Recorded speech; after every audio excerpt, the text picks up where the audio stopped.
এই মৌরি সাহেব, জি ভাই। কচু গাছের ভিতরে কি করতেছেন? ভাই কচুর লতি উঠাচ্ছে। কচুর লতি হ্যাঁ।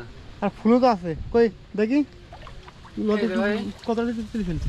এই অসাধারণ। তো রান্না করবেন কি দিয়ে, চিংড়ি মাছ দিয়ে? হ্যাঁ, চিংড়ি মাছ দিয়ে। ফাঁকা এখানে আপনাদের দেখা যাচ্ছে না কচু বিল গাছে। চিংড়ি দিয়ে রান্না হবে। হ্যাঁ বিল চিংড়ি। দেখি লতি করে। ও এটা একদম জালি ন্যাচারাল নাকি হ্যাঁ, একদম ন্যাচারাল এই বাগানের? প্রাকৃতিক ভাবে হয়েছে।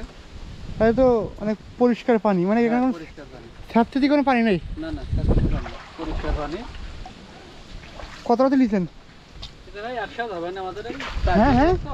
চারজন লোক একসাথে হয়ে যাবেন।